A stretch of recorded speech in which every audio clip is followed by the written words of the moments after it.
सचेतन आदमी के पास एक खास चीज नहीं है।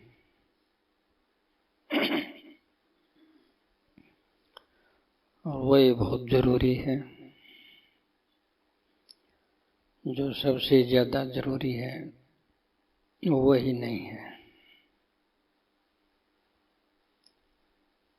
तो आदमी क्या हुआ फिर? जो सबसे जरूरी है वही उसके पास नहीं है। आदमी क्या रह गया फिर?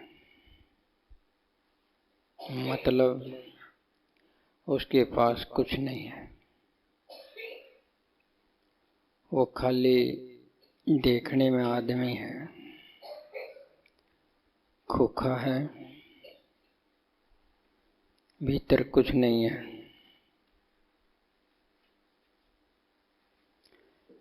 उस चीज का नाम बताऊं तो सुनते तो आप पहले भी हो। उस चीज का नाम है ठहराव। ठहराव। जिसके पास ठहराव नहीं वो सुखी नहीं, वो भरपूर नहीं, वो चंचल है, वो भय में है, वो चिंता में है। जो ठहराव में ना हो तो वो बाहरी चीजों की कठपुतली बन जाता है। जैसी हवा चली उसी तरफ हो लिए। उसका कोई अपना आपा नहीं होता, वो टिकाऊ नहीं होता। जो आदमी टिकाऊ ना हो क्या कहोगे उसको? अभी बहुत दूर है, वो आदमी नहीं है, बहुत चंचल है, कोई तरंग है। तरंग। तरंग का मतलब समझते हो?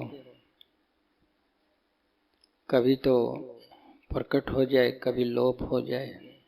एक लहर, जैसे समुद्र पर लहर उठती है, वो तरंग होती है।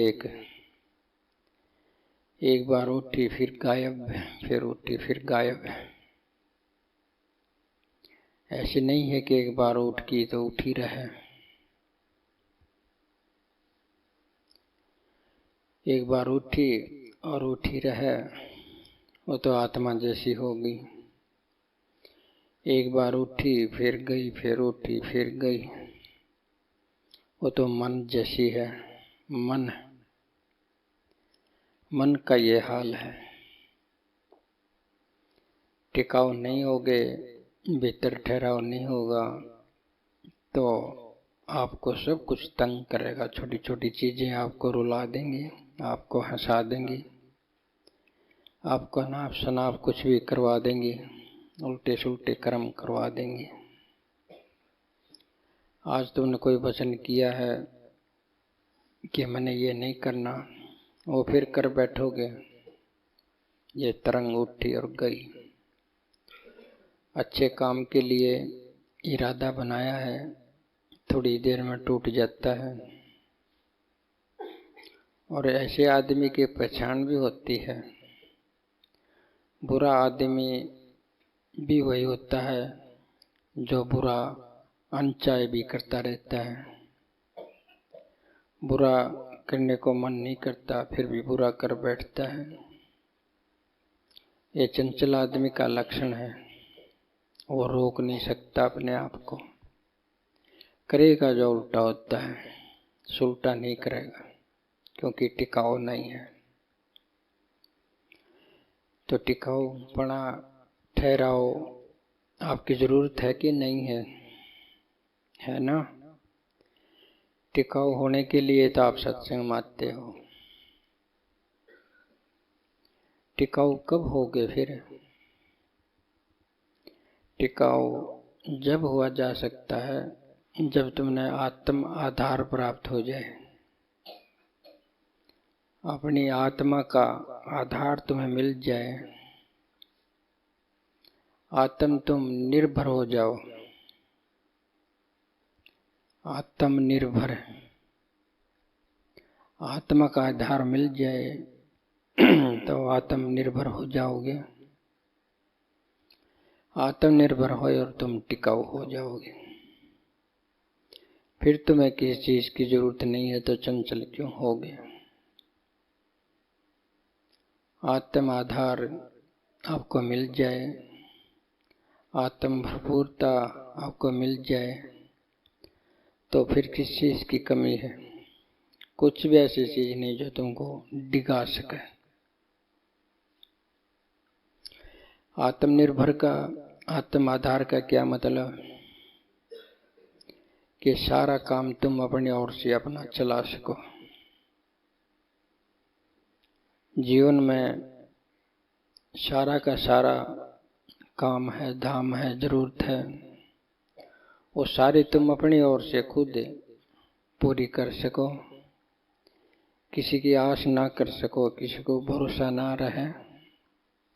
अपने पांव पर आ जाओ, अपने आधार पर आ जाओ। जो अपने आधार पर आ गया वही तो टिकाऊ होगा,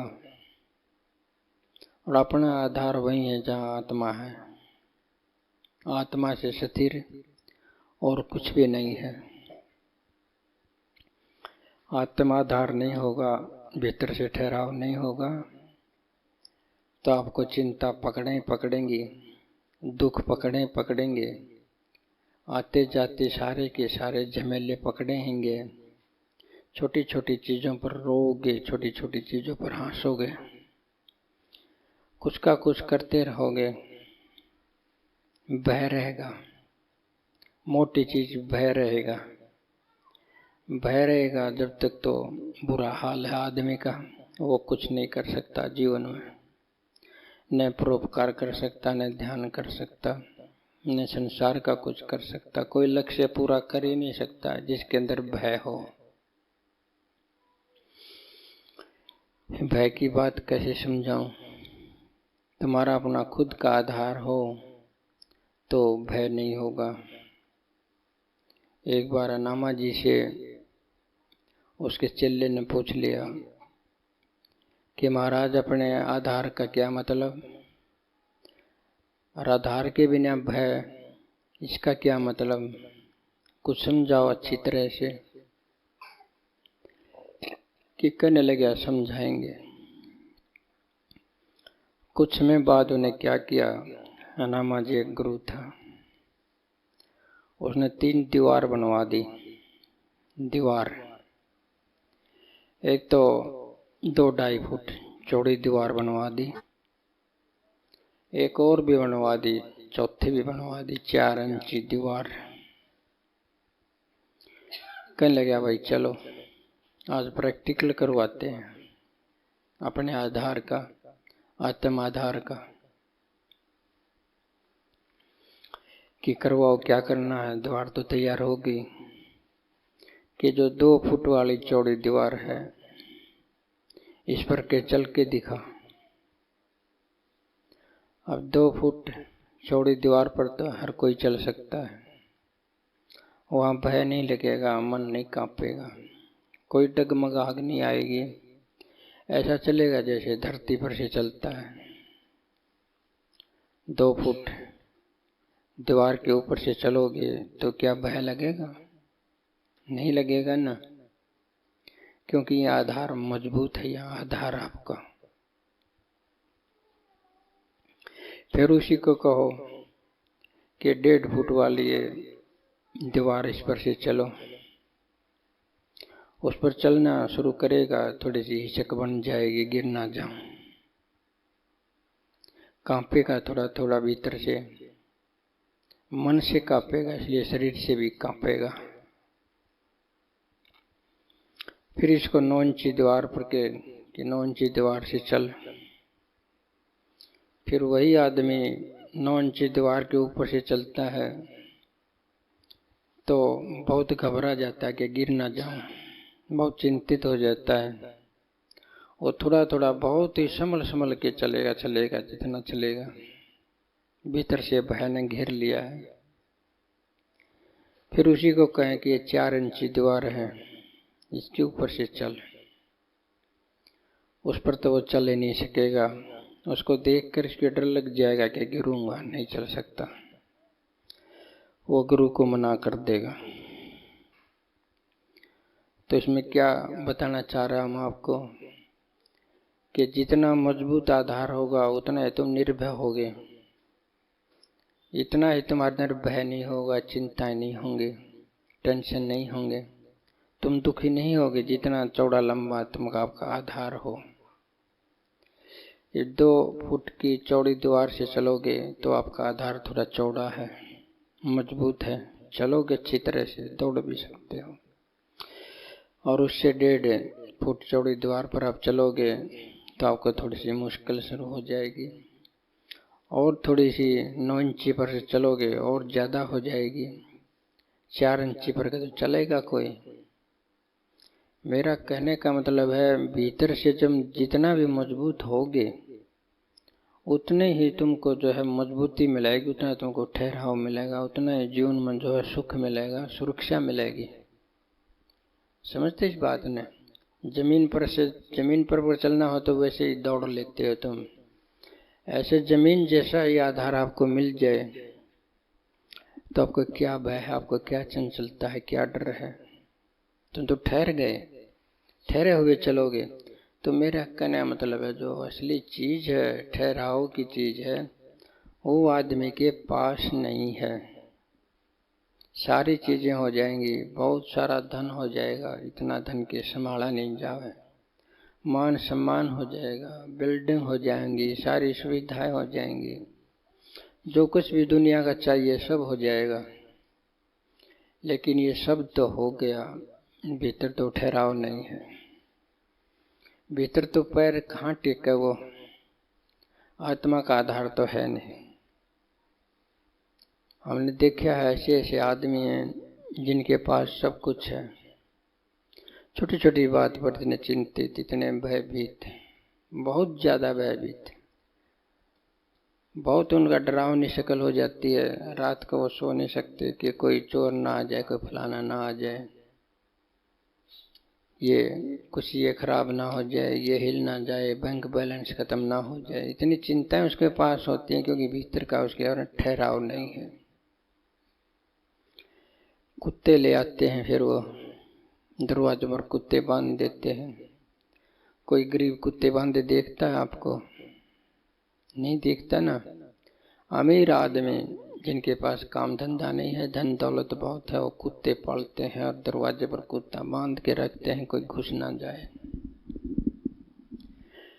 तो यहाँ अगर ठहराव हो आदमी के पास तो सब कुछ है, और सब कुछ होते हुए बाहर का अगर ठहराव नहीं हो तो कुछ नहीं है। तो मैं ये कह रहा हूं कि ये जो ठहराव है ये पालो किसी न किसी तरह से। आदमी रुकने में नहीं आता है। छोटी छोटी बात पर मैं देखता हूँ बिल्कुल ऐसे विचारवान आदमी दिखाई देते हैं, उनके पास धन दौलत है, उनके घर में कोई खराबी हो जाती है, कोई साथी गुजर जाए, कोई बेटा गुजर जाए, कोई और कुछ हो जाए, पड़ोस में हो जाए जहाँ उसका संबंध है, कि रिश्तेदारी में हो जाए जहाँ उसका संबंध है, उनको आप रोने से नहीं रोक सकते। नहीं रोक सकते ना, खुद नहीं रोक सकते। क्यों? भीतर ठहराव नहीं है। भीतर ठहराव हो तो क्यों रोओगे? तुम तो आत्मा पर बैठे, तुम तो आत्मा क्या मरता और क्या जीता है, क्या आता और क्या जाता है? कुछ नहीं होता। खाली ज्ञान के होने से कुछ नहीं होगा, खाली समझ के होने से कुछ नहीं होगा, खाली धन दौलत होने से कुछ नहीं होगा, अगर भीतर का टिकाव नहीं है, अगर तुम्हारी समझ पक्की नहीं है। एक बार की बात है, मैं बात बताऊं अपनी माँ की। तो यह एक बहन थी, उसका भाई गुजर गया तो रो रही थी। उसको रोकने में लगी हुई थी कि क्यों रोती है, सब आना जाना है, तो मृत्यु है, सभी को आती है, क्यों रोती है, हमारी भी आएगी, तुम्हारी भी आएगी। समझ तो देखो कितनी बड़ी बात है। पीछे से खबर आ जाती है कि आपकी बेटी गुजर गई। जो समझा रही थी ना कि मत रो, सब आना जाना है, सब आते जाते हैं, वो रोने लग गई। समझाना तो छोड़ दिया, अपनी बेटी की मृत्यु को सुनकर रोने लग गई। ये हाल है। मैं यही समझा रहा हूँ, अगर भीतर ठहराव हो तो किसी को समझाना ठीक है, फिर तो ठीक लगता है, चलो भाई। अगर भीतर की समझ इतनी कमजोर है कि दूसरे को तो समझाओ, अगर खुद के लगे तो रोने लगे, सुबकने लगे, विलाप करे। अब पड़ोसी को कुछ हो जाता है, किसको क्या होता है? कुछ नहीं होता। घर में कुछ हो जाता है तो सब कुछ हो जाता है। समझते ना इस बात को? आप भी कोई अखबार पढ़ते हो, कहीं सुन लो कि एक्सीडेंट हो गया है, फलानी जगह खाई में एक बस गिर गई, उसमें 40 आदमी थे, सभी मर गए। आपको कुछ नहीं होगा, क्योंकि आपका कोई लगाव नहीं है, कोई स्वार्थ नहीं है, कोई संबंध नहीं है। तो ये भी बातें जोड़ देती हैं फिर आकर के, ये लगाव, ये संबंध, ये स्वार्थ। जो निजी होता है उसके अंदर कुछ स्वार्थ होते हैं, कुछ लगाव होता है। वो अपने लगाव को रोता, अपने स्वार्थ को रोता, और किसी चीज को नहीं रोता। किसी को वहम हो तो कि प्रेम में रोता है, प्रेम में आदमी रोता ही नहीं, प्रेम में सेवा करता है। समझते ना? प्रेम हो तो रो नहीं सकता, प्रेम होगा तो टिकाऊ होगा, क्योंकि इसके अंदर स्वार्थ नहीं होगा। तो समझ पक्की होनी चाहिए, तभी काम चलेगा। समझ पक्की नहीं है तो कैसे होगा? ये ठहराव के बगैर नहीं होगा। तो इसके लिए आपने क्या करना है फिर? आत्म आधार पाने के लिए, आत्मा ठहराव पाने के लिए, आत्मनिर्भर होने के लिए, कि अपना भी काम तुम आजादी से चला सको और दूसरे का काम भी तुम आजादी से चला सको। आत्मनिर्भर होने के लिए, ठहरा हुआ होने के लिए, भरपूर होने के लिए एक चीज की जरूरत है, कर्म की। कर्म की समझते हो? कर्म को तो सभी, जो कर्म नहीं करेगा उसमें आत्म ठहराव आ नहीं सकता है, उसमें आत्मनिर्भरता आ नहीं सकती है। न तो बाहर से आ सकती है, न भीतर से आ सकती है।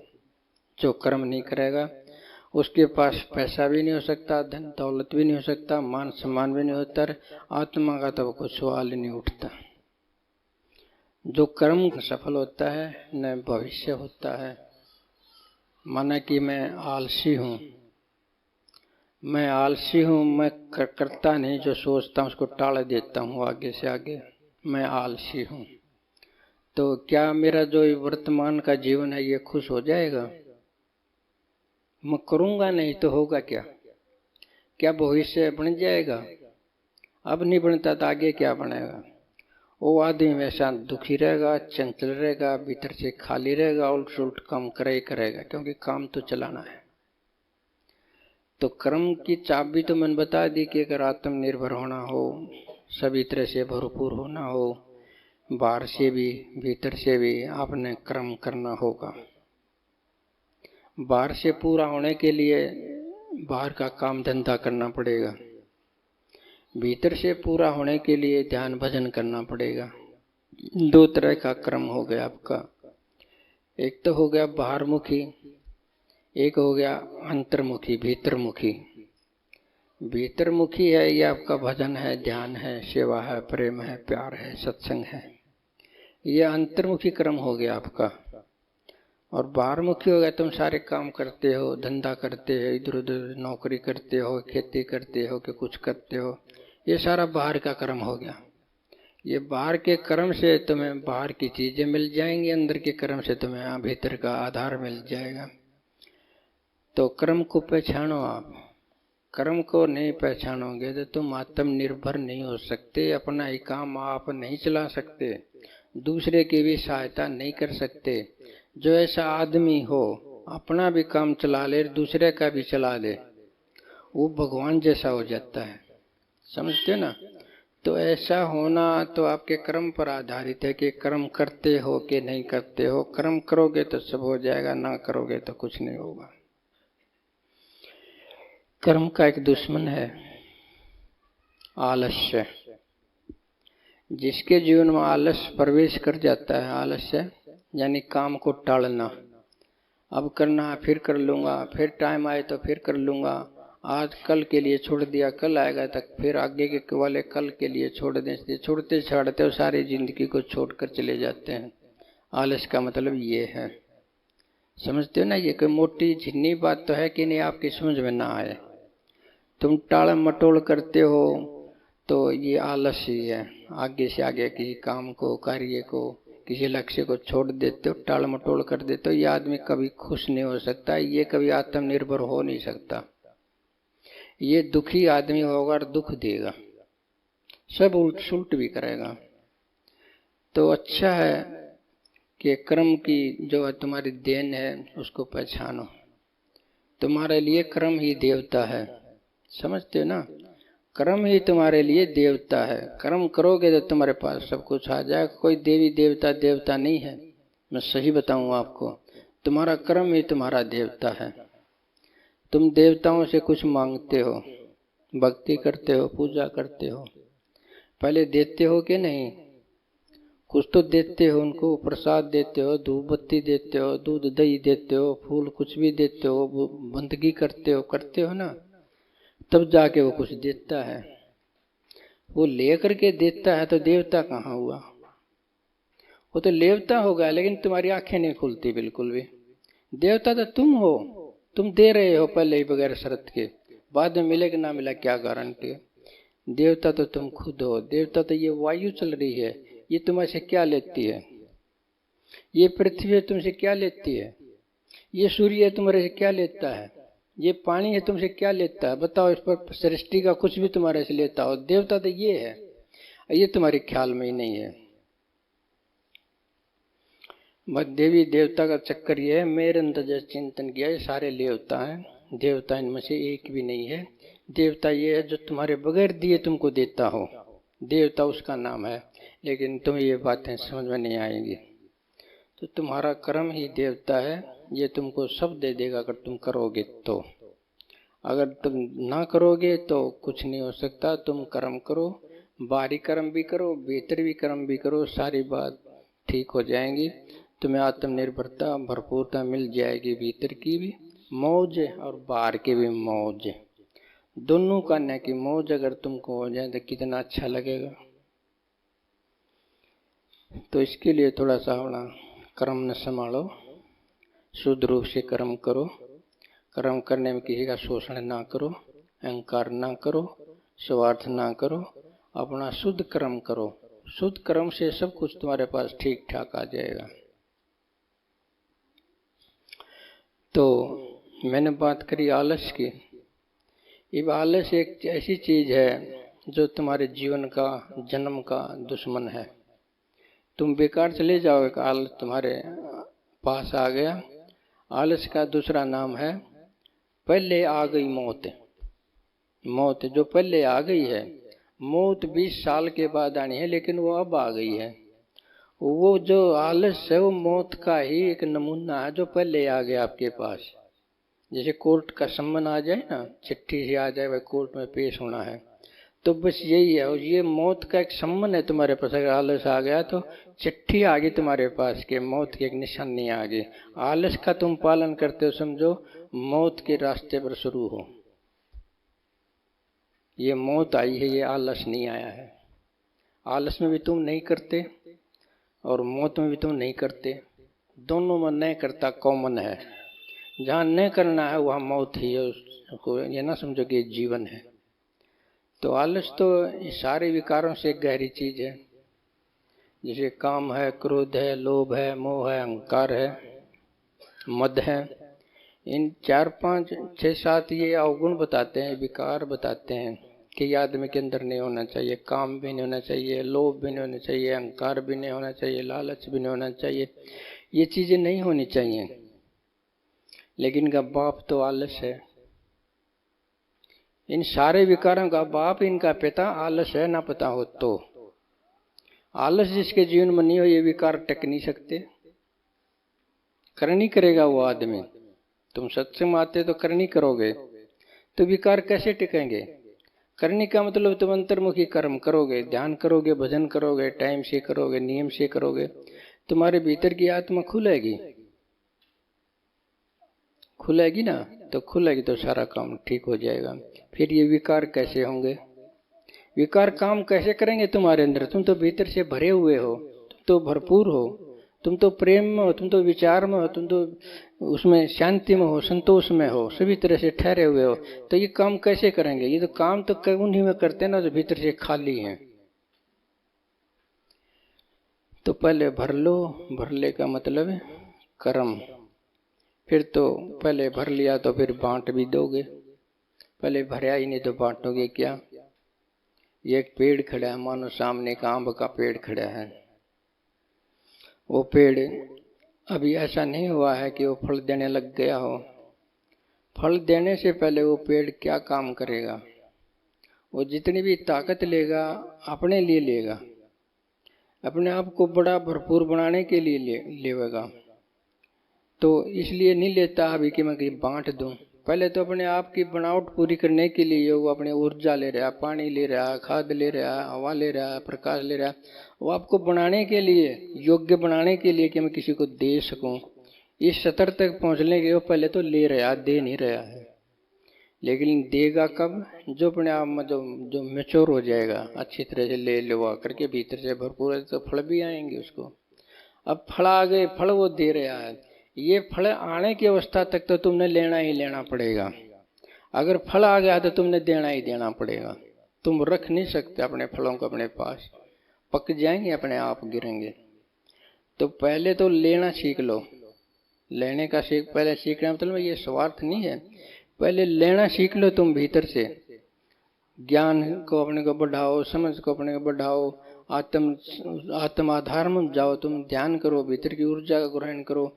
तुम अंदर से भर जाओगे, तुम्हें फल भी लगेंगे।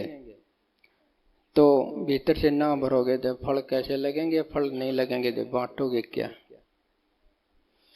तो कर्म तो बहुत जरूरी है। मैं वह काम कर देगा, तुम्हारे खेत में काम कर देगा, तुम्हारी नाई की दुकान पर हजामत बना देगा।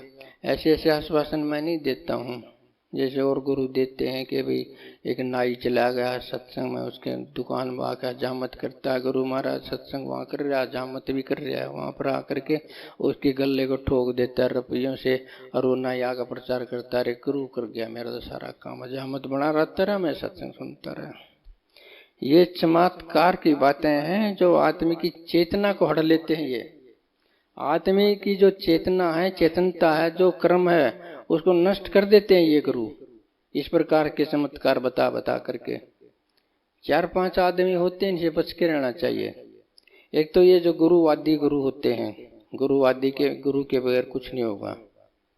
तुम जो है कुछ भी नहीं कर सकते गुरु के बगैर। न सुमन कर सकते, ना तुम उठ सकते, ना बैठ सकते, ना भजन कर सकते, ना करनी कर सकते। सब गुरु करे करा हुआ है, समझते हो? ये गुरुवाद है, हमने इसमें नहीं जाना। हमने कर्म करना है। एक तो ऐसे गुरुवादी गुरु से बच जाओ जो बिल्कुल अपने आश्रित करता हो, जो तुमको बिल्कुल अपने पर आश्रित कर ले। तुम अपने पर आश्रित कैसे हो जाओगे?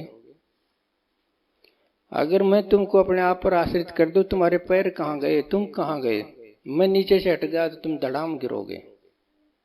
या एक पेड़ है, वो ऊपर को बढ़ रहा है और उसको हम नीचे एक बांस लगा देते हैं साइड में, ऊपर थामने के लिए, गिर ना जाए।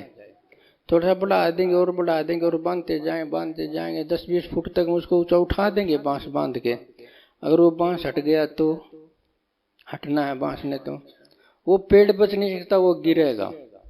हमेशा देख लो तुम गिरते हैं। यहाँ ब्यास की बात है, और भी कई डेरों की ब्यास है कि महाराज जी गुजर गया, कुछ लोग ऊपर जो काम कर रहे थे तीसरी मंजिल पर, वो गिर करके नाड़ तड़वा के मर गए। ये कौन सा आधार है? ये कौन सा ठहराव है? ये कौन सी आत्मा है? ये कौन सी ज्ञान है? ये कौन सा समझ है? लेकिन ये गुरु भक्ति है।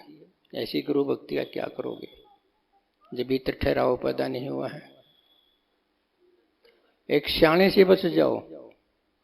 सियाने ये बुझा बाजा देने वाले होते हैं ना, कुछ का कुछ बताते हैं। जो इनके चक्कर में पड़ जाएगा ना, उसका सत्यानाश है, उसके पैसे का भी, उसके कर्म का भी, उसके चेतनता का भी। भ्रम और तुम्हारे अंदर डाल देंगे, तुमको सत्संग नहीं छोड़ेंगे, एक परमात्मा पर आधार तुम्हारा छोड़ेंगे नहीं। तीसरा बच जाओगे व्यापारी से। व्यापारी तुम्हारा शोषण करेगा, छोड़ नहीं सकता है। भले की बात तुम्हारी करेगा, पोषण अपना करेगा। भले की बात तुम्हारी करेगा, भला अपना करेगा, तुमको चूस के धर देगा। एक व्यापारी से बरतो। चौथा एक और है राजनीतिक आदमी।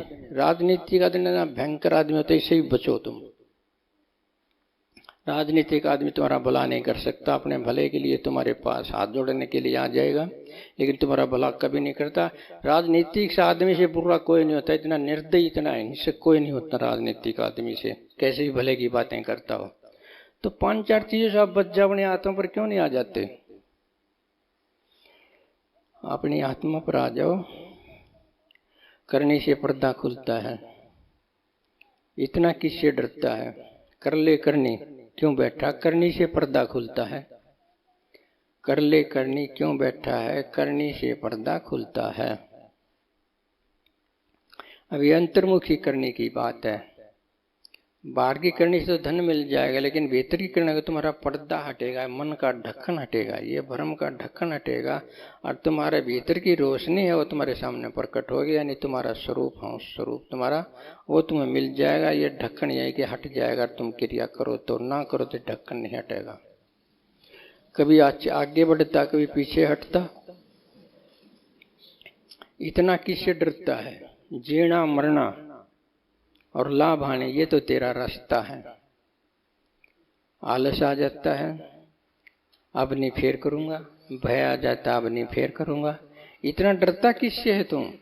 ये जीना मरना लाभ आने तो तेरा रास्ता है, इसे छोड़ के पीछे आगे बढ़ जा। अपना कर्म कर, अपना सही रिजल्ट अपने आप आ जाएगा। टाइम पर धैर्य मत चुका बनता है। तेरा कर्म तूने करना, फिर आस किसकी क्यों करता है? जब तेरा कर्म तुम नहीं करना है कि और किसी के करवा के तुम भरपूर हो जाओगे, ना तो कोई बोध होगा दूसरे कराओगे, ना तुम अंदर भरपूरता आएगी, कुछ नहीं आ सकता। तुम दूसरे के द्वारा तुम अपने आप में जा ही नहीं सकते। तो इतना किससे डरता है? तो थोड़ा सा ख्याल रख लो भाई। तू ही तो विधि है, तू ही शक्ति है।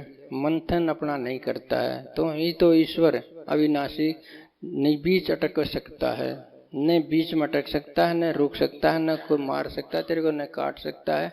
भजन करने वाले, ध्यान करने वाले डर जाते हैं ना।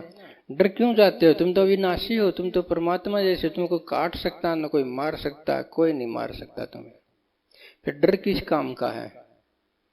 बस वही बात, फिर तुम्हें ठहराव नहीं है भीतर, आत्मा नहीं, इसलिए डर लगता है। अभी पूरा समर्पण नहीं है परमात्मा के सत्य को, इसलिए डर लगता है। तुम्हें थोड़ा सा आत्मबोध नहीं है, इसलिए डरते हो। इसलिए थोड़ा ठहराव नहीं है, इसलिए डरते हो।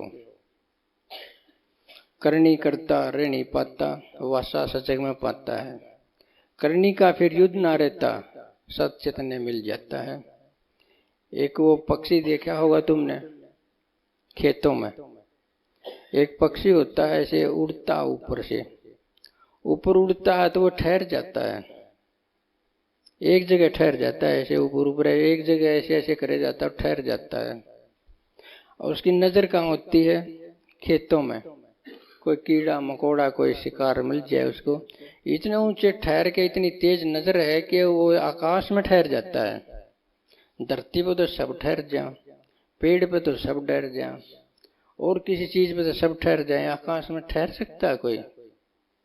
ये जो मैं ठहरने की बात कहता हूँ, ये ठहराव की ऐसी बात है कि आकाश में ठहरना है। ये समझते हो? आत्मा आकाश जैसी है, इसमें कोई बाहर का आधार नहीं है। इस आकाश में अपने आधार पर ठहरना है, अपने पंखों के आधार पर ठहरना है, अपनी क्रिया के आधार पर ठहरना है, अपने विचार के आधार पर ठहरना है। ऐसे ठहरना है। आकाश में ठहर सकते हो तुम? बाहरी सहारा चाहिए तुमको ठहरने के लिए, लेकिन मैं तुम्हारे बाहरी सहारा तो मैं छीन रहा हूं, तुम अंदरूनी सहारा पकड़ लो। आकाश में ठहरना है, ठहराव का पाना। इस तरह से ठहरोगे तो कुछ करोगे तो ठहरोगे। कर्म के रास्ते में एक और भी चीज आती है, किस्मत। जो किस्मत का आसरा पकड़ लेंगे वो कर्म नहीं करेंगे। किस्मत का आसरा हो जाएगा, जो किस्म होगा सो मिल जाएगा, किस्मत में होगा तो मिल जाएगा। अब ये किस्मत क्या है वैसे? अब तुमको कुछ मिल जाए अचानक आकर के, अच्छा धन मिल जाए, कुछ और पद मिल जाए, कुछ भी मिल जाए और तुमको अचानक मिल जाए, तुमको ये किस्मत में था मेरी इसलिए मिल गया। लेकिन किस्मत ऐसी कुछ नहीं होती है जो तुमको बगैर करे मिलता हो। किस्मत ऐसी कोई चीज नहीं है। किस्मत का अर्थ, सही अर्थ बताऊं तो अज्ञात धरोहर है वो, अज्ञात धरोहर है। ऐसी धरोहर जिस धरोहर का आपने पता नहीं है, ऐसी धरोहर जिसके पीछे तुमने कर्म किया उस कर्म का तुमको पता नहीं है। बस कुछ इस बैंक में तुम्हारा जमा है, कुछ उस बैंक में जमा है, कुछ उस बैंक में जमा है, कुछ उस बैंक में जमा है, तुमने कर्म करके जमा किया है, लेकिन तुम भूल गए कि किस किस बैंक में हमारा जमा है। और एक दिन नोटिस आ जाए मिलके सभी बैंकों का, ले तुम्हारा इतना बनता है बैलेंस, और तुमको बैलेंस मिल जाएगा इतना, तुम कहोगे मेरी किस्मत में मिल गया। किस्मत नहीं है ये, अचानक मुफ्त में कुछ नहीं मिलता, उसके पीछे कर्म होता है। तुमने जमा किया है, वो अज्ञात धरोहर है तुम्हारी, तुम्हारी धरोहर है, तुमको मिल जाती है टाइम पर। इस संसार में कुछ नहीं ऐसा जो तुमको मुफ्त मिल सके। तो किस्मत के सारे मत पढ़ो, आलस के सारे मत पढ़ो, अपना कर्म पर विश्वास करो। जो कर्म पर विश्वास करेगा वो तो सत्संगी है, जो परमात्मा विश्वास करेगा वो सत्संगी है, जो नाम पर विश्वास करेगा वो सत्संगी है। बाकी जो और तरह की इधर उधर करता वो अभी सत्संगी नहीं है, हो सकता आगे जाके, अभी नहीं है। जब एक आदमी का कर्म पर ही विश्वास नहीं है तो करेगा क्या बताओ? आदमी का कर्म पर ही विश्वास नहीं है, ये जरूरी नहीं कि तुमने कर्म किया कि अभी मिल जाएगा। अभी भी मिल सकता है और आगे भी मिल सकता। कर्म तुम्हारा रख नहीं सकता, ये पक्की बात है, इसलिए देवता है। कर्म देवता की अपनी पूजा कर लो, तुम्हारा काम बन जाएगा। किस्मत पर मन जाओ। एक बार की बात है, ऐसे किस्मत करने वाले और कर्म में विश्वास करने वाले, इनमें वो हो जाता है शास्त्रार्थ। एक कहता है कि कर्म बड़ा है, एक कहता है कि किस्मत बड़ी है। कि किस्मत में होता वो मिलता है, चाहे कितना कर्म कर लो, जो किस्मत में होगा वो मिलेगा। कह लगा इसका तजर्बा तो कर लेते हैं। ये कैसा तजर्बा? वो गुरु सुन रहा था सारी चीजें। जैसे ये मैदान है ना, मैं वहां से कुछ 10-20 सोने की जो है ईंट डाल दूं, गहने डाल दूं, 2-4 मन सोना उड़ी डाल दूं, दूर से दूर तक चमकर, मैं कह दूं भाई ये सोना है, तुम अपना अपना ले लो। जो कर्म में विश्वास करते तो उठ के ले आओगे, और जो कर्म में विश्वास नहीं करते, किस्मत में विश्वास करते कि हमारी किस्मत का होगा तो यहीं आ जाएगा, उनके पास ना एक रत्ती, समझे? क्योंकि किस्मत होती ही नहीं है, यह तुम्हारी धरोहर होती है पीछे की, जो तुमको मिल जाती है। तो तुम जाके सोना उठाओगे कि यहीं बैठे रहोगे? तुम कर्म करोगे कि वैसे ही आलस में घरों में पड़े रहोगे? तो सत्संग की सारी बात ये की है कि तुम कर्म कर लिया करो, भजन कर लिया करो, नियम से टाइम से, तुम्हारा अपना जो है सब विकास हो जाएगा। धीरे धीरे आत्मा में चले जाओगे और तुमको ठहराव भी मिल जाएगा। सचेतन है।